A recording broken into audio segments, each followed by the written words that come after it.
You can go ahead and download the Visual Studio from this link which is there in the document. Go ahead and download that. And just downloading doesn't mean that you will be able to connect to AWS. You will be able to connect to AWS only when you have this SDK for AWS installed. So get that done and also install this. So we've got to install this and this. So we have to be patient with at least Visual Studio. This one doesn't take much time. SDK is pretty quick, but Visual Studio takes time. So you got to be patient there. Now I've just launched Visual Studio. This icon that you see that looks like an infinity, I just launched that. That is Visual Studio. Just waiting for it to pop up. Yeah, it's right there. Okay, there's an hourglass somewhere. Okay, that's how it basically looks like. Now as soon as you open, you can create your new projects file. Now is everybody familiar with Visual Studio, or somebody new to it? I mean, if you have done programming like .NET or Java in your college, if that is in the curriculum, then you will not. Otherwise, it's not a sin not to know about it. Even I never knew. From past 4 years, I just started using it for various reasons. But Vivek, are you okay with Visual Studio? Well, it's a new, like I have experience working with Eclipse IDE, but not Visual Studio. I Okay. was not into .NET at all, so yeah. Okay. Okay. Yeah. How about you, Bandhi?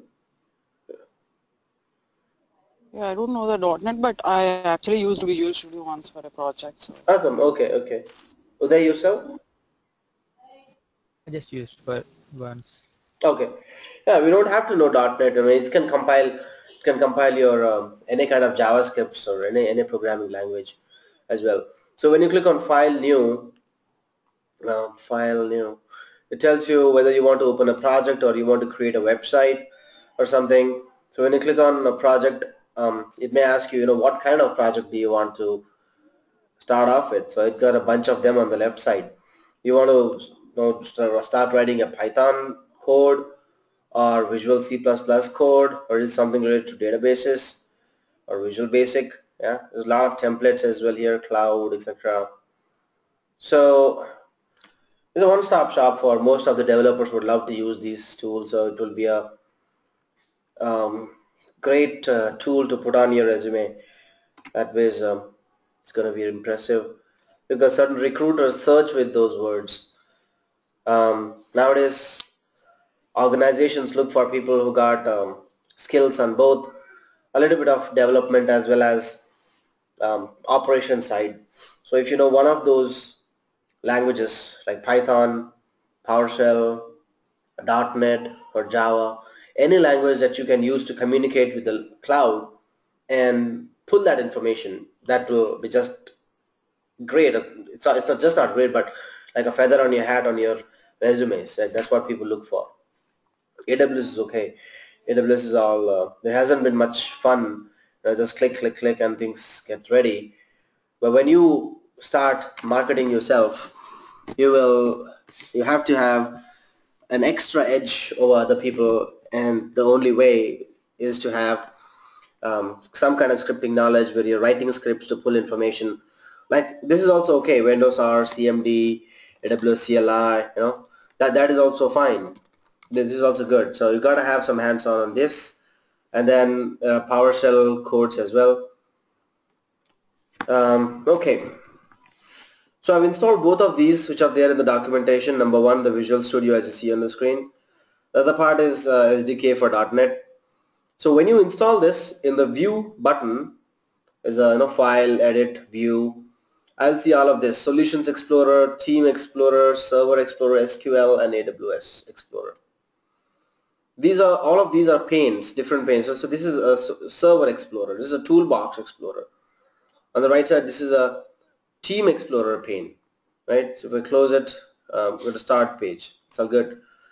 It's a Python application, a couple of applications that I wrote actually a few months ago. I don't recall what they are. Let's see. All right, this is a very basic thing. Hey, I think on YouTube I have a couple of things. I'll share that with you later on. But when I click on this, view an AWS Explorer, I will directly get into this only because I'm logged into it. But in your case, when you install Visual Studio, if you don't get this screen, you have to click on this new account profile. When you click on this new account profile, you can give it a name, your name or your organization name. This is where you will have access ID and secret access key and type your account number. And whether you're a standard AWS account or a government account or in China, somewhere in China. So you, of course, all of us are standard users here, do not belong to any one of these. So yeah, that's how it is. Access IDs and secret access keys are not new to you guys. An account number, everybody has a account number in AWS. So when you go to AWS Manager, click on your name on the top right hand side, and there's My Account button, and there it's going to show you your account details. It's going to pull up in some time. Right, that's all. That's your account ID. So you can just copy and paste that in Visual Studio, and that's it. You're logged in. It takes a minute to get authenticated. That's it. Yeah, that's one way to use your access key. Now you can get this done not only in um, read-only mode but also in write mode. One of the things that I'm going to show you, let me pick up S3. I know a couple of buckets that I've got. So I installed, not installed, but created certain buckets. So all of these are the buckets that are there. This was for CloudFormation. This is also CloudFormation template. So you can create those buckets as well. So when I double click on it, let me see what I got. Yeah, so I can upload content, upload files, download them, manage them, create folders. They're calling it as folders here. Yeah. So in the EC2 section, you got instances. You can create an instance, launch an instance, and it's going to give you the whole menu of operating systems that are there today in AWS.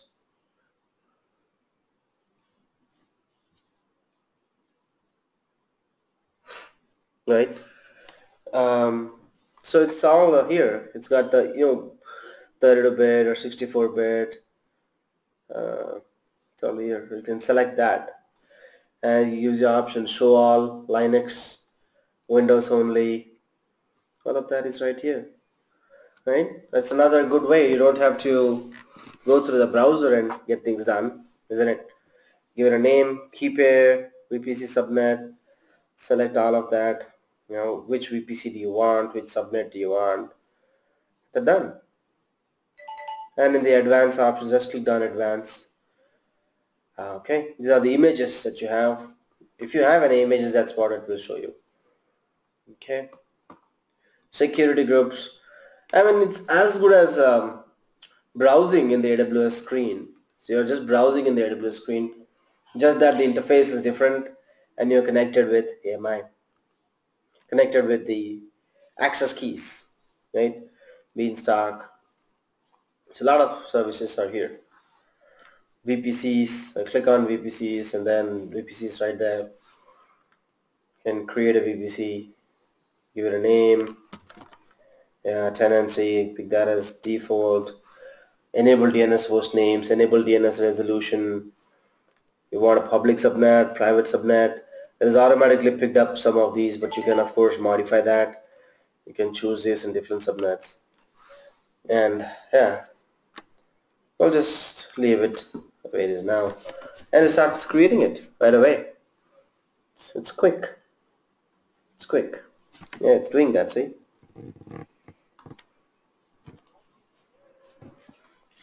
So a lot of things that it did along with that is not only created the VPC but also created public, private subnet, internet gateway, router, route table and everything.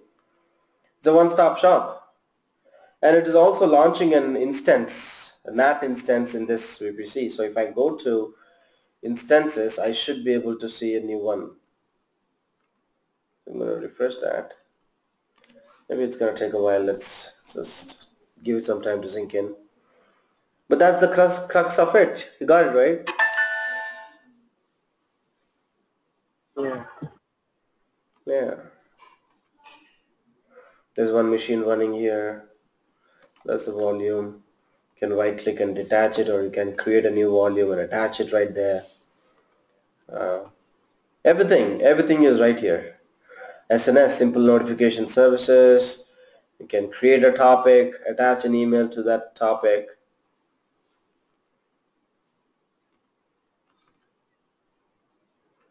I got RDS as well, okay. Instances.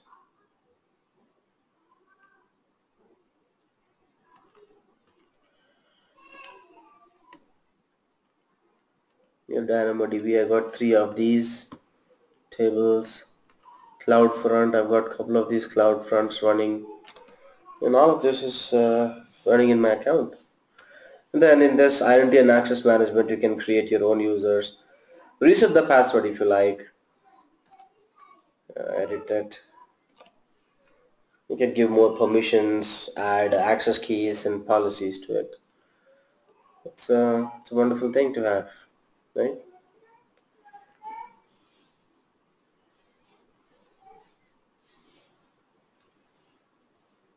Interesting, right? Yeah. And all of this, whatever you did, it's all here. You just close out of them.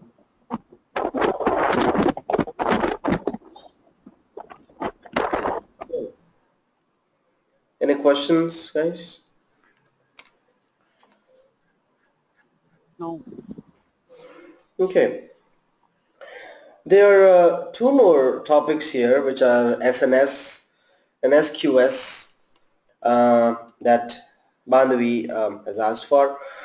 Um, at least I will not be in a position to do labs in that front because that involves a lot of coding and development and creating kind of applications that can query with that.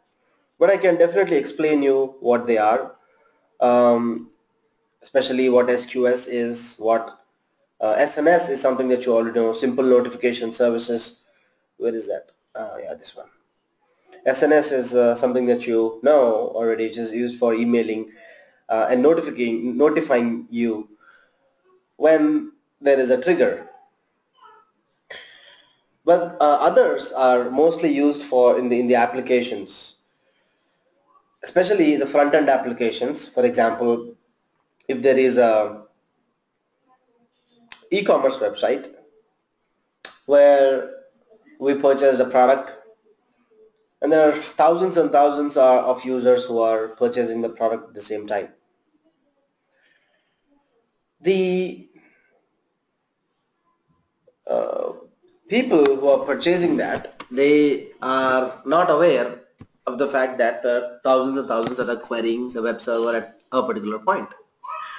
But then the administrator will be aware of it, that per second there have been 30 shopping units or 40 shopping units or maybe 1,000 shopping units going on per second or per minute, whatever is the parameter to judge there. The applications that are behind the scenes must be in a position to process those queries in a sequential order. To process those queries in a sequential order, you have to put them in a queue. And hence, Amazon gives them a managed queuing service which will be doing this queue system. And keep in mind, it is not only for e-commerce applications, but anywhere where you will need a queue to process information. So building applications from individual components that each of them will be performing an individual action. And that should include scalability. So using SQS as a service, you will be able to store that information in the queue, receive the messages from the APIs or the softwares or front ends, and receive that information or messages at any volume without losing any messages, without losing any kind of volume of information. So SQS is supposed to provide queues, and those queues should have maximum throughput, best effort in putting them in a right order, should also deliver and connect to the next API in a sequential way. There are a lot of SDKs that AWS has, Java SDK, .NET SDK, and is documentation as well, that will let you create a queue with those programming languages and see how it will be entering in the queue. So with that, you not only process the information in a queue, but also eliminate any complex behaviors or any overheads that are associated with managing a messaging software or infrastructure. Traditionally, you have to deploy a messaging platform, a messaging infrastructure to get that done. But now you have simple SQS as a service.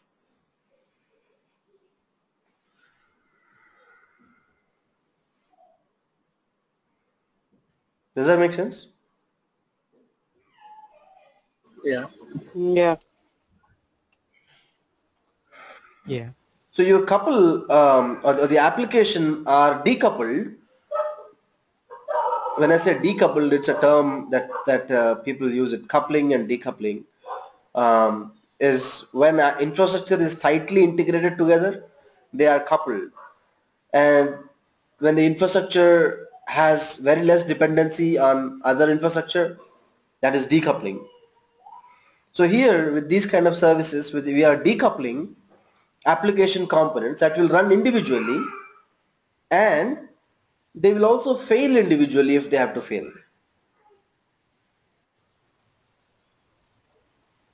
So the dependency of the primary application is totally reduced because we do not have any internal applications or internal messaging infrastructure at this time. There are a couple of APIs that we use in SQS. We call it as create queue API, send message, receive message, and delete message. So once the entire life cycle is completed, the message is deleted. Messages from the other applications have to be dealt, or rather say sophisticated applications have to be dealt in a much careful manner. And SQS is something that provides that platform to handle the load in a much disciplined fashion, and also it will dynamically scale when there is very high demand.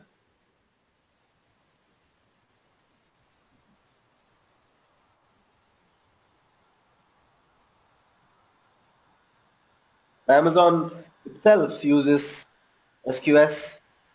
There are other customers who rely a lot on internet shopping. Netflix is another one. Netflix has their entire infrastructure in AWS. They don't have anything on premise. It's total public cloud. Vodafone, another finance organization called Capital One. In India, there is a transport company called Redbus. Redbus has also moved on to SQS because they also need to handle and get monitoring and alerting. The communication between the customer and the API must be done.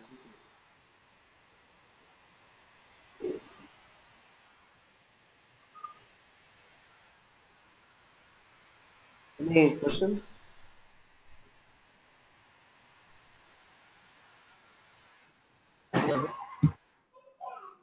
No. Hmm. Okay. There's another good service that this guy's Amazon provides. It's called as SES.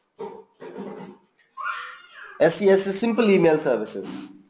Now that does not mean that you can create your domains with this, you can create your email addresses with this. No, you cannot do that. This is a marketing platform. So Certain organizations have to send bulk emails to their customers for notifying a particular thing. For example, Amazon itself sends emails to the customers whenever there is a sale going on. So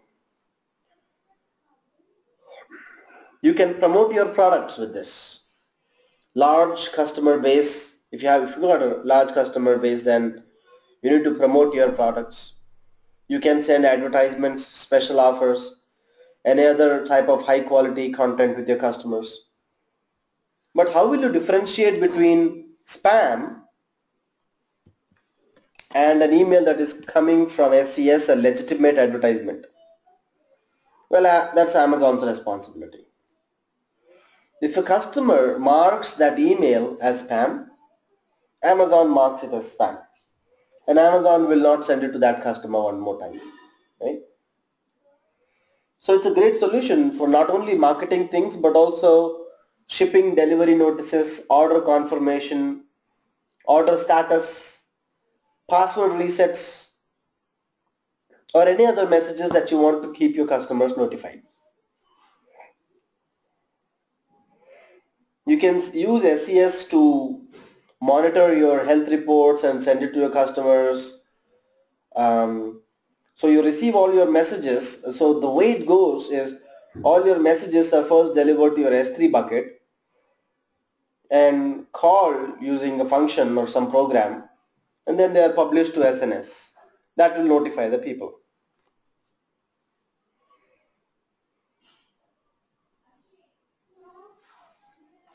Right?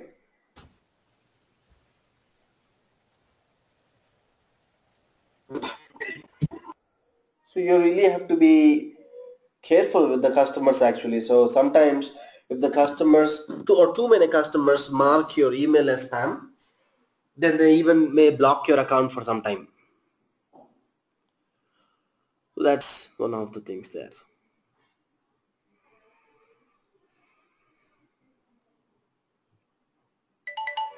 Any questions?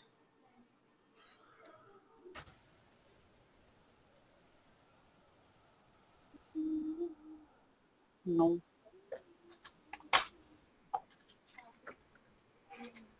What is it used for? No, Sending marketing email, transactional emails, newsletters, RSS blogs, or RSS feeds.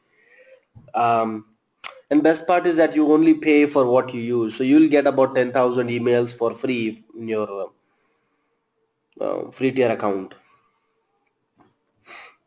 So for a large organization, just creating a technology is not sufficient. They also need to have a marketing, a cost-effective email or advertisement kind of infrastructure in place. And SES gives a very um, less cost.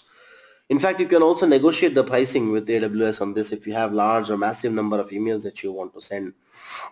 Um, and it also integrates with other AWS products that you have, like EC2 or Beanstalk or SNS, any other thing, even Redshift or Elasticsearch.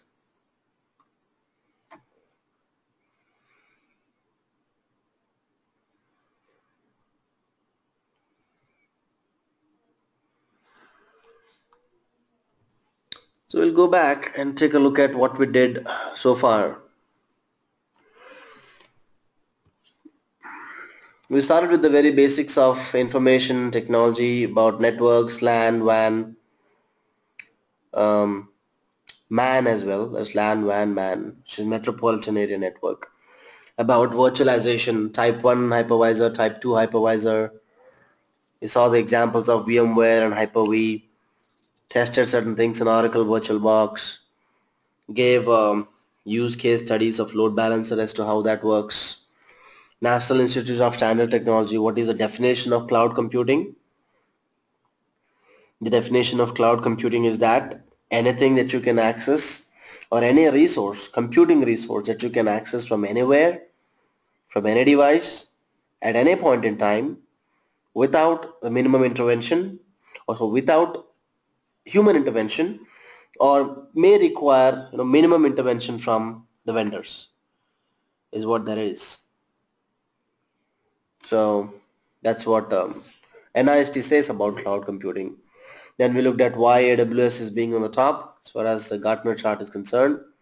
We looked at EC2, various images in EC2, how you create a volume, create a snapshot of it. Played around with load balancers. Remember, we created a Windows server, two Windows servers, made them as web servers and put them load balancer. Server 1, server 2, you hit F5 on the keyboard and it just swaps between the two. Then there is auto scaling. We are increasing the threshold on one of those machines. When it reaches 60%, automatically an instance is deployed from the image. It's auto scaling. Then we spoke about VPC, which is virtual private cloud. Understood how you create a VPC and its importance. So what are the 4 steps? Create a VPC, give a CIDR to it, create a subnet, yeah, give a CIDR to it, IG, yeah, IGW and routable. create IGW and attach it to the VPC, modify the route so that customers or yourself can access it till the IGW point.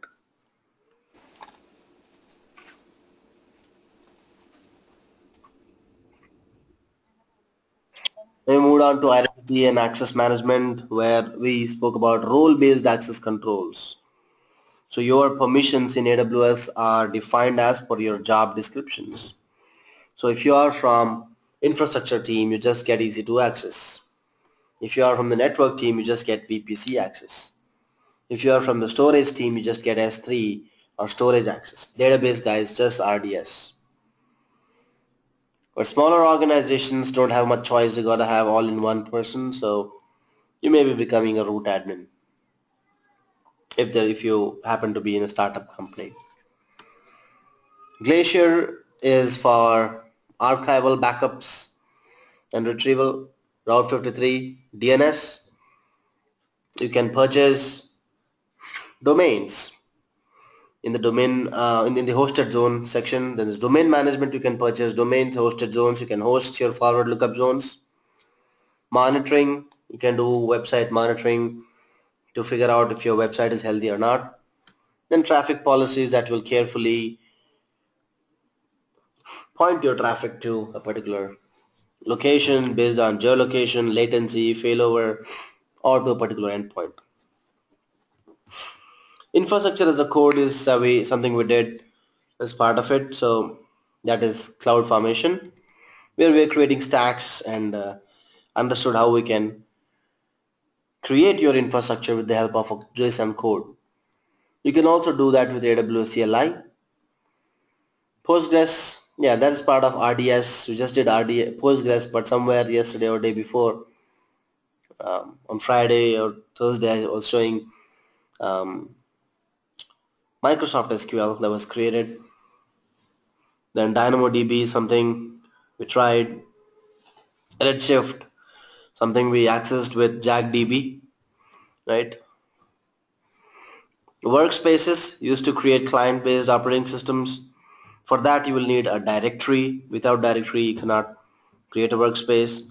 And you also understood about Active Directory, the importance of that, how Kerberos works, what is NTLM. Workmail is for providing emails to people, professional emails to your employees. CloudWatch is for monitoring purposes, where you monitor your infrastructure, and the notifications are given by SNS. Beanstalk is automatic deployment of your infrastructure. When a developer actually wants to create a website, the infrastructure behind it is automatically created because the website must be hosted behind a load balancer, must be hosted on EC2, and if it is high resource consuming website, then you may also need auto scaling policies in that. So just a little bit of training for a developer, and the developer can actually go ahead and maintain all of that. Maintain load balancers, maintain EC2, maintain auto scaling with a simple form which is inbuilt in Beanstalk. We try to create APIs with Gateway. API gateway, try to connect to DynamoDB. Redshift was done with JackDB website, jackdb.com. Elasticache is mostly for performance reasons. So if people are continuously hitting your website and the database or even the content of your website needs to be cached somewhere on the server instead of querying your slow hard disk. So people will be much happy if it is pulling up from the cache, then there will not be much load on the server as well. We did that using cached memcache. Um, so yeah, that's the YouTube video. Well, that's all. Today we saw about Visual Studio, how you can play around Visual Studio and connect to that. And a brief about SNS and SQS, SES and SQS.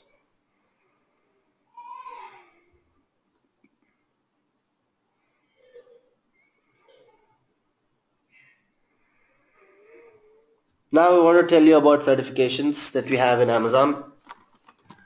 Unless you have any questions. Yeah, like can let us know about migration. Like, what is it?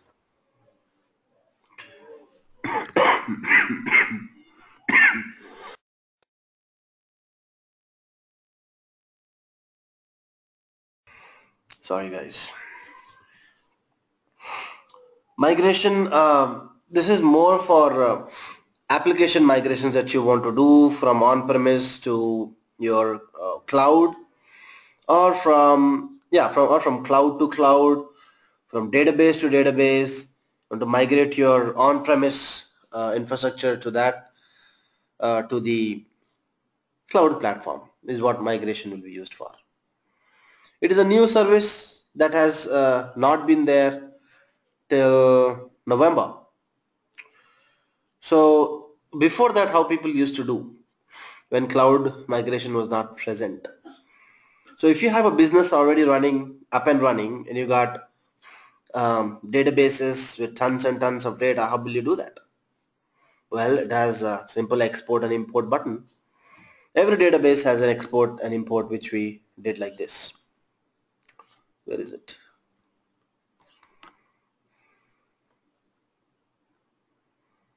Yeah.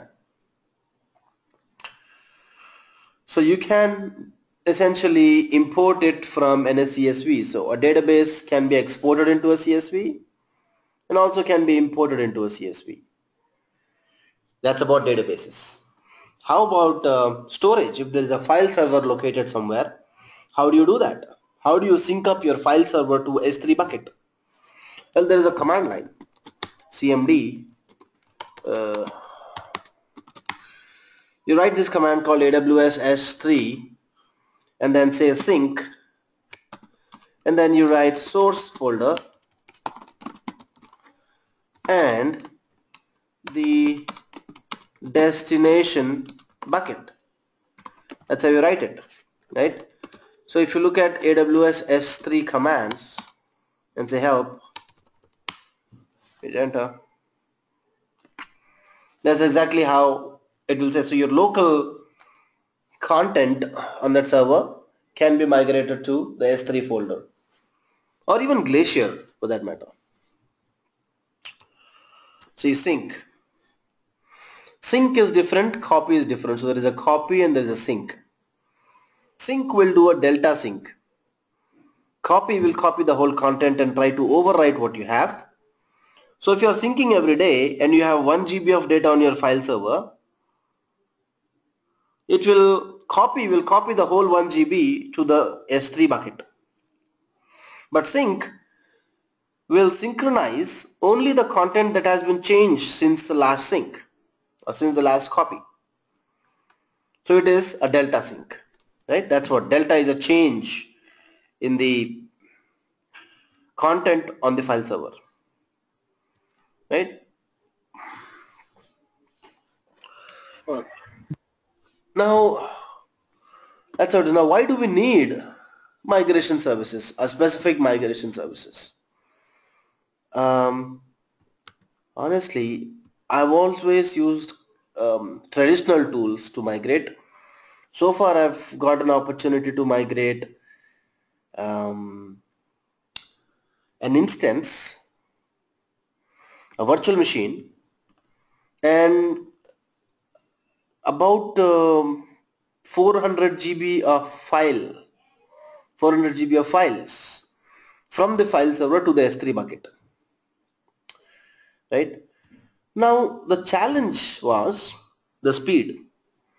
When we are trying to upload it, we are totally dependent on the internet.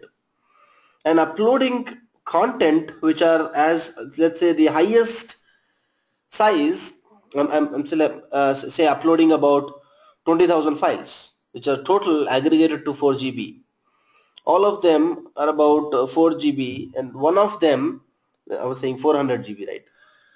And one of them has about the file size of that electronic media is 6 GB. Now 6 GB is quite a big file for it to get uploaded. Our rate at which we are transferring the particular file should be high. There are chances that it may get timed out. And when it gets timed out, the entire file will get corrupted. I did not say a whole 400 GB. The file will get corrupted. S3, you might have seen a service called as transfer acceleration service, which may be the second or third from the on the right side. When you click on S3 on the bucket, when you click on bucket on the right side, you will see transfer acceleration. So that was something used so that Amazon will give us extra bandwidth. We cannot do anything from our company's side unless you do it during off business hours. Of course, these things are done during off business hours. So disruption will happen. Disruption isn't an option. So when your legacy applications that are there on your premise will gradually migrate over time to the cloud, you're bound to have some other kind of disruption even if you fully plan it. So you're migrating your storage area network or programs, applications into the cloud. Well, some kind of disruptions will be there. But we should have a backup plan when you're migrating things to the cloud. So to create a connectivity between your on-premise data center and the cloud, well, you already have a connectivity. If you have an internet, you have a connectivity. But that connectivity is open. That's why it's called as internet. You need to have a private connection, a gateway. You can do it over a VPN. So when you're transferring the data, make sure that the data is compressed, secured. It should be compressed and secured and then transferred to AWS. You just cannot transfer it directly. Well, you can, but at a big risk.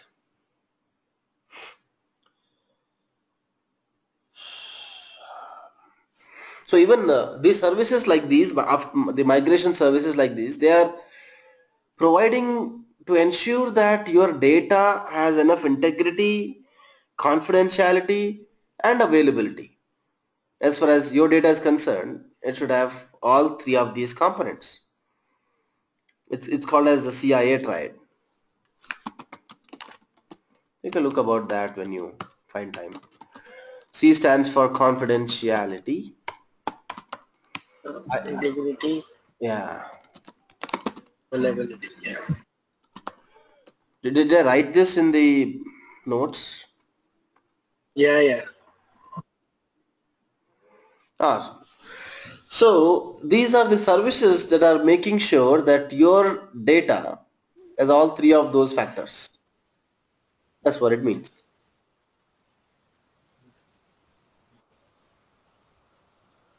DMS.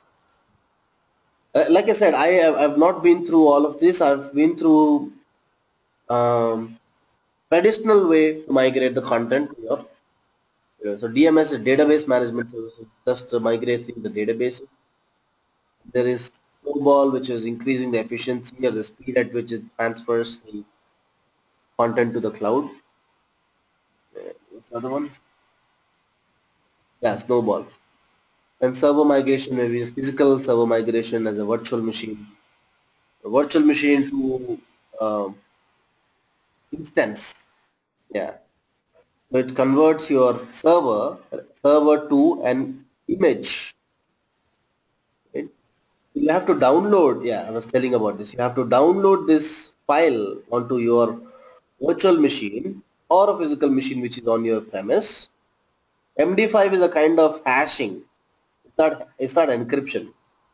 It's hashing. Hashing is different. So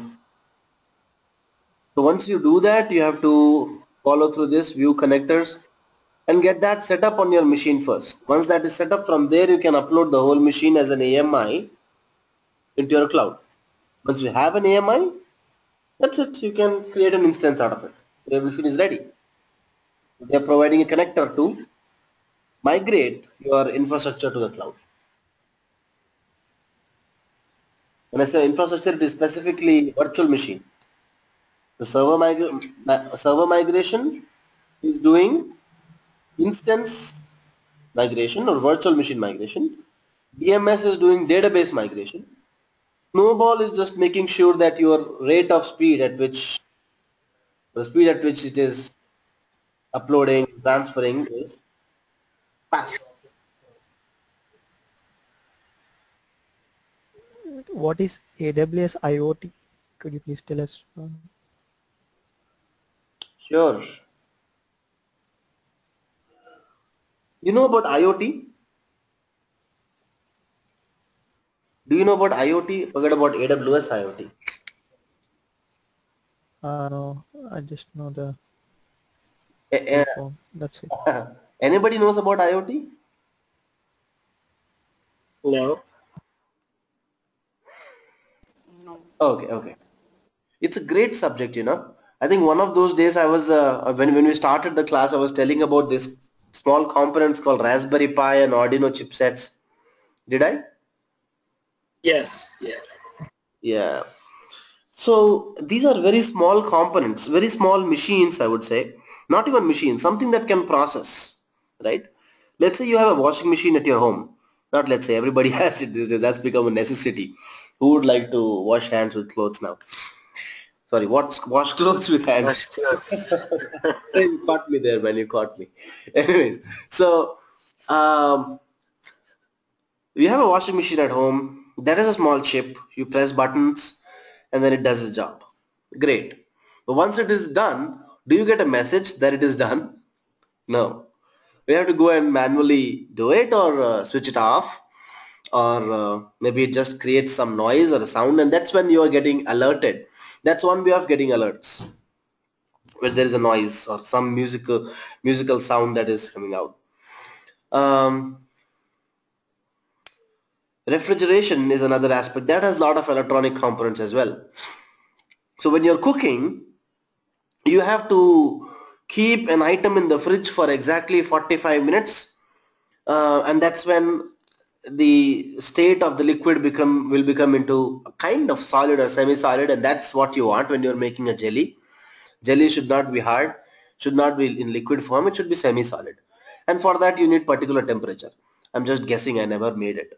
But let's say you want to get notified when you're done with your 45 seconds. So that means all of these devices that you're talking about must be integrated and connected to your Wi-Fi. Well, I will give you a real-time scenario. You wake up from sleep, right? And you know, or maybe the system knows what time you wake up and the coffee is ready. The heater automatically gets on and sets the temperature to 26 degrees or whatever. And then when you're just about to enter the washroom, lights in the rest of the rooms are off because that you don't need it at that time. And when you get out of the washroom, the lights in the geyser in the washroom are off. And the lights in the hall and the room is on. Now that you're ready, the car automatically gets on and the temperature in the car is set to about 21 degrees or whatever, 16 degrees, whatever you like. You might have preset all of that, right? And then you get a reminder, hey, lock your door, and certain other reminders that you may have to customize and say that, hey, pick your daughter from the school or maybe drop your daughter in the school, and a lot of things that you can customize.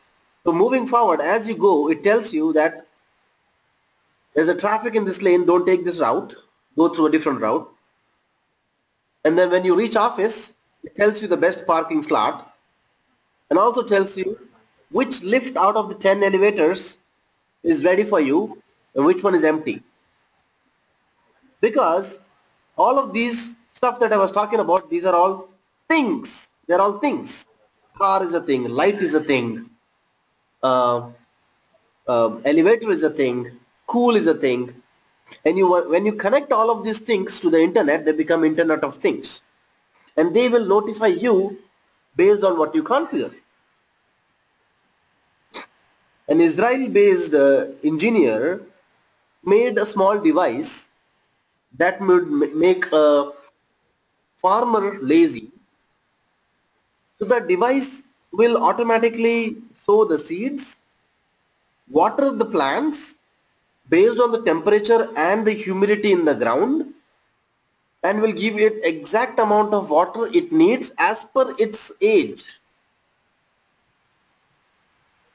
That way you save water, save time, and you also get alerts on your phone saying that this is the time when the humidity was whatever, and after giving water and now the humidity is this, temperature outside is this, the water is in the tank is about 20 liters now, and next in about 3 to 4 cycles it will be 10 liters, so you have to fill it up. You know what I mean? So all of this is automated.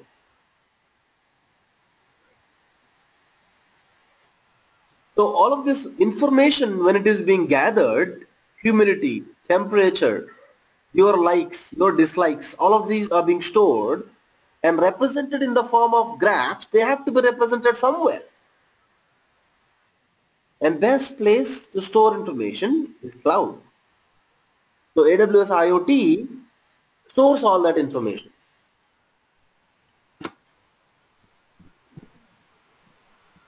You can actually purchase a small device called as Raspberry Pi that today I'm ashamed to say that even an 11-year-old will go and operate that. I don't know.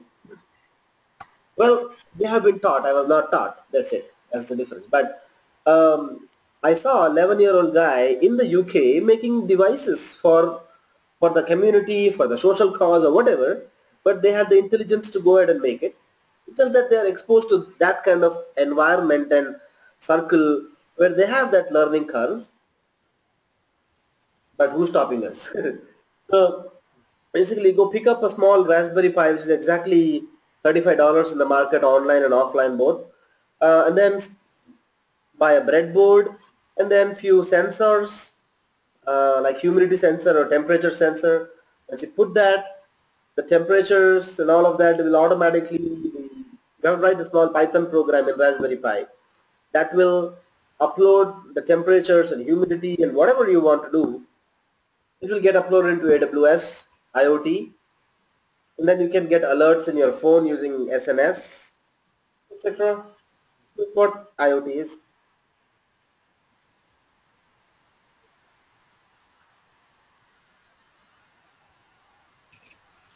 Okay.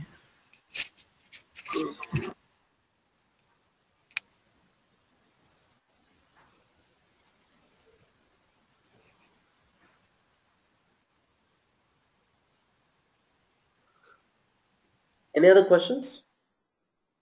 Is this class recorded? This is. Okay.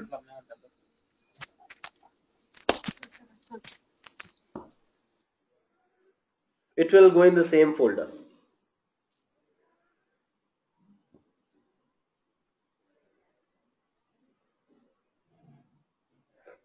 Any other questions?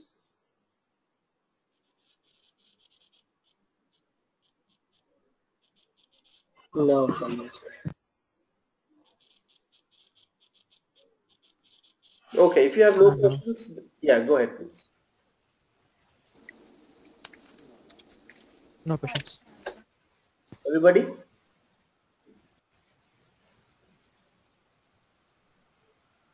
No. Okay, if there are no questions, then I will start with the certifications perspective as to what are all the certifications that are relevant to us and Well, there's nothing irrelevant, but maybe off topic, something not off topic, but okay. Oh, there's a typo. Okay. The very basic certification or the course that Amazon itself provides is Amazon Web Services Essentials. Very basics. What is SaaS, PaaS, IaaS, public, private, hybrid, right? Virtualization. That's it. Nothing more, nothing less. We don't have to worry about that. You are much beyond and above that. The next one is Amazon Web Services Solutions Architect. Architect. Right? Is that the right spelling? Yeah. Yes. Okay. Then we call it as associate. Then there is another one which is Amazon Solutions Architect Professional. Then there is another one which is Amazon Web Services SysOps Administrator, and that is associate. Next one. Okay.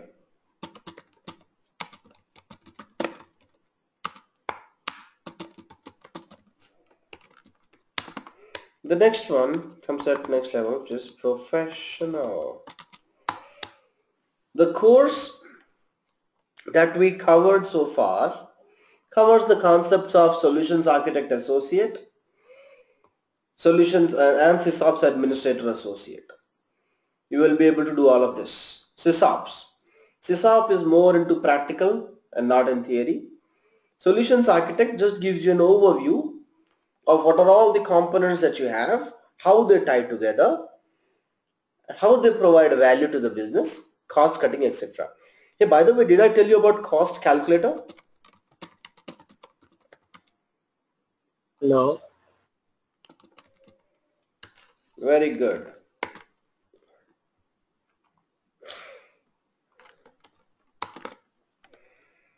And I'll copy the same thing in AWS calculator. So you have been, given a task to create a website in the cloud. No. You have not been given a task to create a website in the cloud because you're not a web developer. You are an AWS architect. So your approach should be, how do you provide resilience? How do you provide fault tolerance? How do you provide scalability and load balancing capabilities? Making sure that the costs are minimum. So you will not be developing a website. The first link that you get is Amazon Web Services monthly calculator, where you will be able to identify what will be the cost of the services that you want to use. So on the left hand side, you will see all the services. When you click on them, you will get couple of fields where you can type in information as to how much will be the storage that you will be consuming in standard storage. Let's say about 10 GB. Puts and gets requests. How many put and get requests? I'll put a lot of put and get requests. Okay.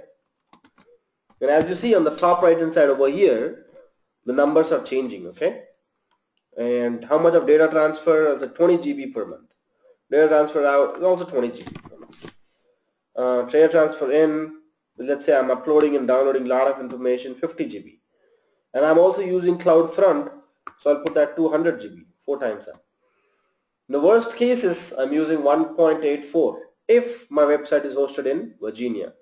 Let's go for somewhere in Asia or Singapore, the costliest region. Well, that is still, oh, I've got to fill all of that up again. Okay. So here the costs are changing now. All right, it went to the next number 2.59.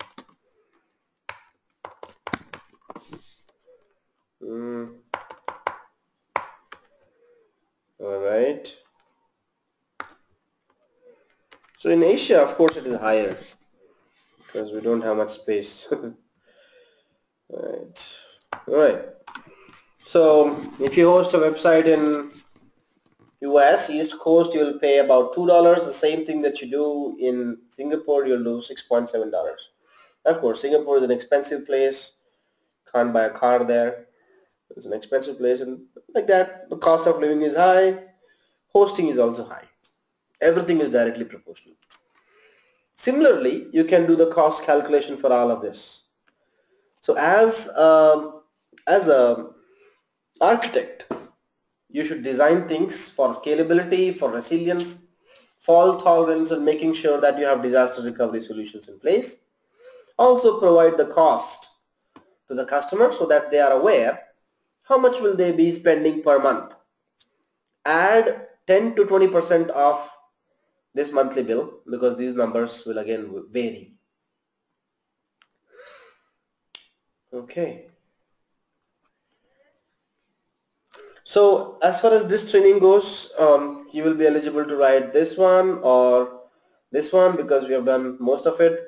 sysops, everything that was from the technical perspective, we did all of them. There are labs.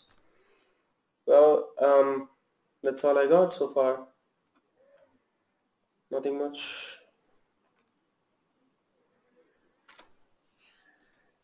Anything else?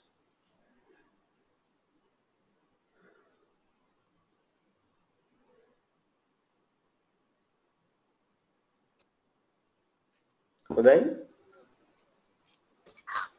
No, nothing else.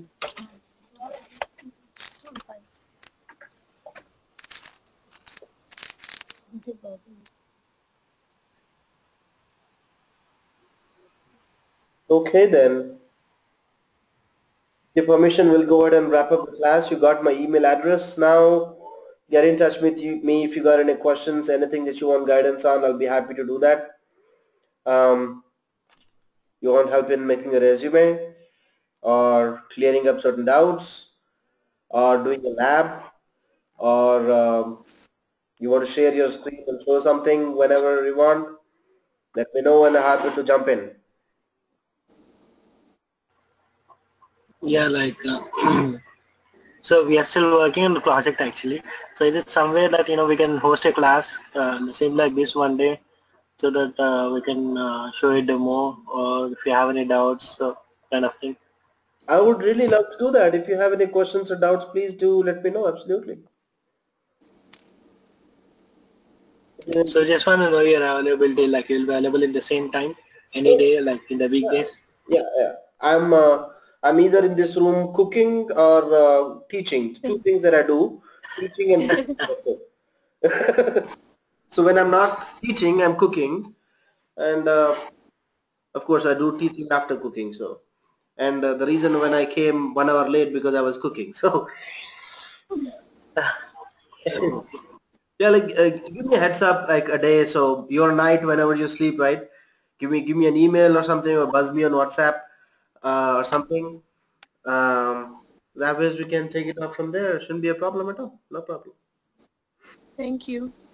So Thank yeah, you. can you let me know your number so that we can save it in WhatsApp, so we can ping you there.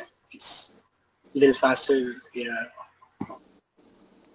Right? All right. Yeah.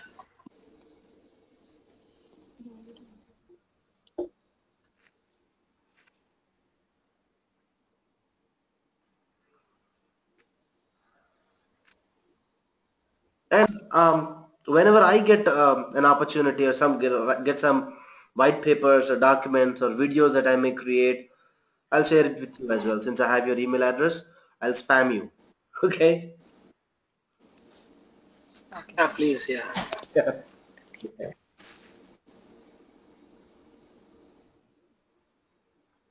Okay, guys, I hope you enjoyed the session. I didn't feel like I was teaching. It was more of a knowledge transfer that I was doing. And I really love doing knowledge transfer. I've been teaching for 4 plus 2 6, almost 6 years. So I started with Active Directory teaching on that front. I was just teaching to my friend circle for their career progress. Then slowly I gave it a profession. I teach on several platforms, not just cloud, but also Azure. I teach on security, IT security, I teach on biometrics. I'm certified biometric security engineer. Um I'm pursuing my cyber laws as well, so I'll be done with my cyber law hopefully by April or May. So I teach on several areas. So just in case you may need my help on any of those areas, and even IT security or information security, you can feel free to reach out to me. I'll be happy to do that. Um, well, like I was saying, I never felt that it was a training. It was more like a knowledge transfer. And I hope at any point in time I never let you fall asleep and was interacting with you all the time. But just in case if you see a roadblock in any one of these topics or even something apart from that, I'll be happy to get somebody in who, if you have a topic and I don't know about it, then I'll be happy to get somebody in to help you out with that. It shouldn't be a problem. With that note, I will say thank you for all for listening patiently and being patient. Apologies for on all those days I came late and made you wait. So sorry about that. It's Yeah, okay. no problem. Yeah. Thank you. Yeah. Thank you. Thanks. Thank you. Have a good one. Thank you. Have a good night. Bye bye. All right. Thank you. Bye.